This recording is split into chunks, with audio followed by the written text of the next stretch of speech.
What's going on, guys? We're gonna start the channel all over here.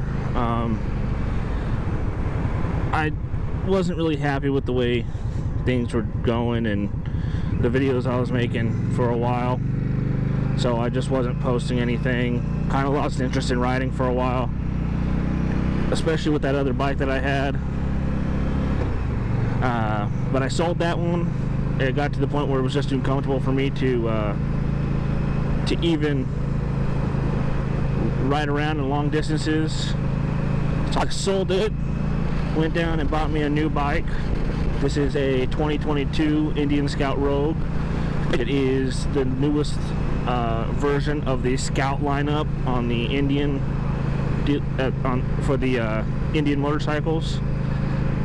It is very comfortable. A couple things about it. It is a almost 1100 cc. It got 69 horsepower, about 100 torque. It is fairly lightweight for what it is. Definitely compared to, like, for instance, my uncle let me ride his Harley Street Bob, so I can get a feel for the power difference between that 300cc and then roughly 1100cc. This one is a bit more comfortable for me, just the way it's set up compared to what my uncle's was. This one, surprisingly, though it has less horsepower and less torque, actually feels a whole lot faster than that one. I am going to say right off the bat, this wasn't exactly my first choice of new bike. It took me a while to decide. I was trying to decide between several different bikes. For me, this bike was set up just perfect. Like the leg position, the handlebars, everything was set up just perfect. Now, there are a few downsides with this bike. Okay, I'll start with this. I'll start with when I first looked at this bike and was going over all the specs and everything. It did not originally, from what I read, it did not have a gear indicator, but yet it has one integrated in. The other thing is, now the thing it's missing is it does not have a fuel gauge, which is not too horrible, but it's kind of hard to keep an eye on your fuel, especially if you're on a long ride. Like, I was told that fuel mileage is roughly about 55 to 60 miles per gallon. I rode about 100 and some odd miles home after picking it up, and the light had not even come on yet, the fuel light.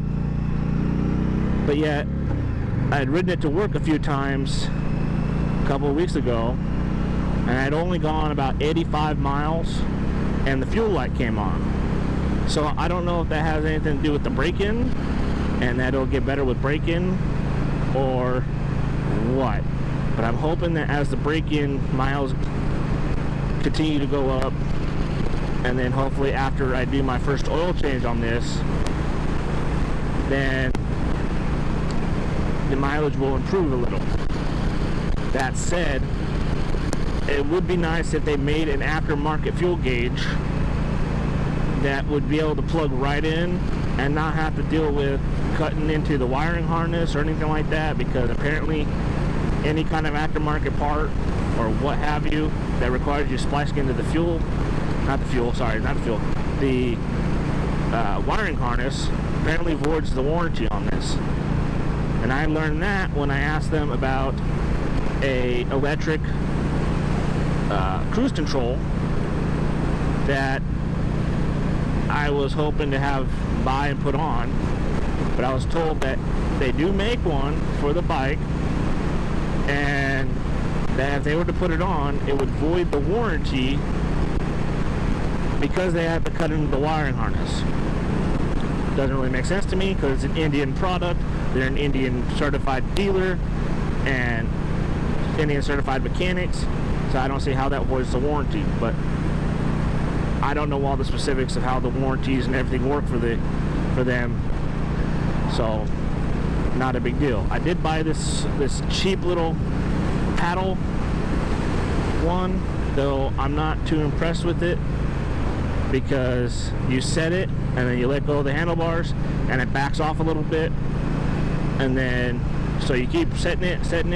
Sometimes it'll set faster than you wanted it to and it won't back off. Sometimes you'll set it just right at and it will stay. Other times you'll be riding down the road and just the vibrations from the bike and going through the handlebars will cause it to back off over time, which is kind of annoying. Though it would, so again, it would be nice if I could get that aftermarket electronic fuel cruise control to go with this. Now, it doesn't have a passing button.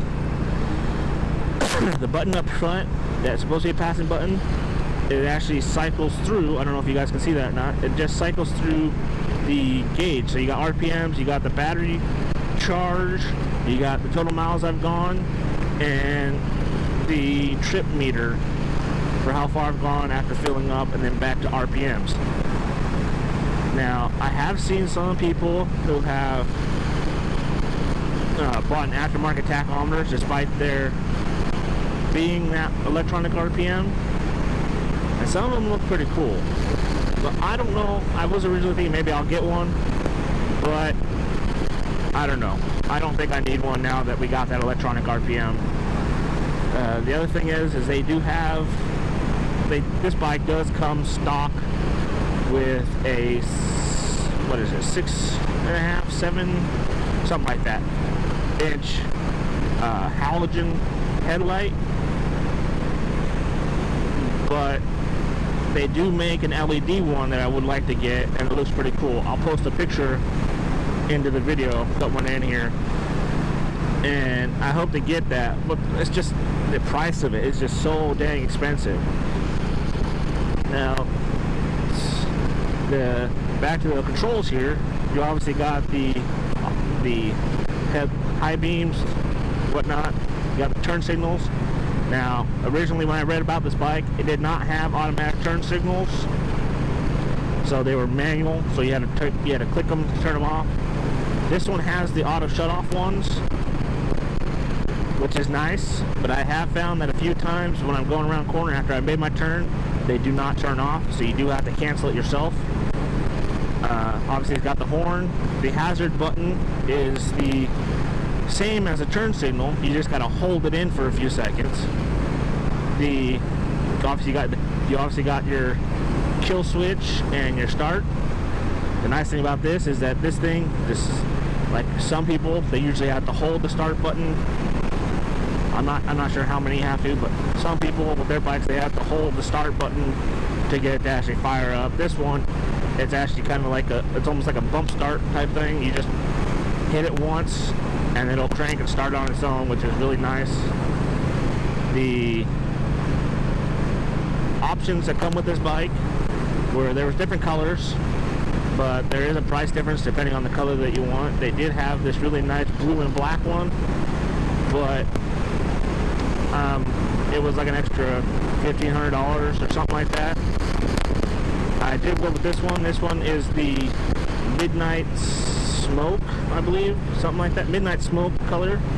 It's beautiful. It just comes, all it really does is just comes with a black matte finish, and then they black out the part of the badge on the side of the tanks that says Indian. That's all blacked out, which gives it really nice sleek look to it. It comes with your basic turn signals. Nothing special about the turn signals or nothing like that.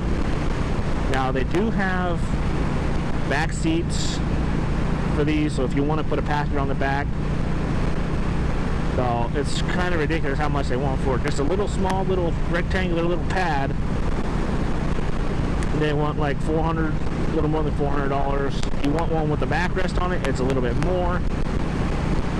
Now I don't know if that's normal for most bikes to be that expensive for a back seat, but I think that's kind of crazy. Now, as far as just a luggage rack, if you don't want the seat, you just want the rack to put like a bag or something on, it's the same thing. It's like over $400 for one. It's crazy. Saddlebags, they do make saddlebags that look kind of nice, but again, super expensive. You'll be lucky if you find the aftermarket ones that are cheaper or fit the right way, but you can always try. Now, going back to the way this bike is and everything, like I said earlier, it's set up perfectly for me. I mean, it's really nimble for what it is, surprisingly. It just wants to cruise. The ride is really smooth. There's nothing wrong with, I can't complain about the ride. It's really nice with this quarter fairing on there that surprisingly, I thought there'd be some buffeting, but there surprisingly is no buffeting at all for me. I don't know about other people. I mean, I'm not exactly tall. I'm about, I don't know, I'm between 5'7" and 5'9", something like that, which is like almost perfect height with this quarter fairing.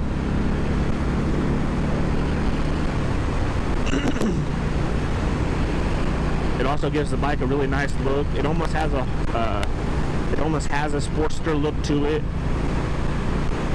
but slightly different. The shifting is really smooth. Braking is nice. I definitely like these drop mirrors. Sorry. They came with them set up this way, but obviously you can flip them over on opposite sides of the bike and have them up top here. Those come with a USB port built in to the side of the gauge here, which is nice, though apparently it won't kill the power to whatever you have plugged in when you turn the bike off, according to the dealer. I don't have much to complain about, though there is, I will say the seat, despite being very comfortable, there are times where you're riding through and you will start feeling some kind of pain in the back by your tailbone. But that goes away after a while. I think it's just one of the mounting bolts or something for the seat itself.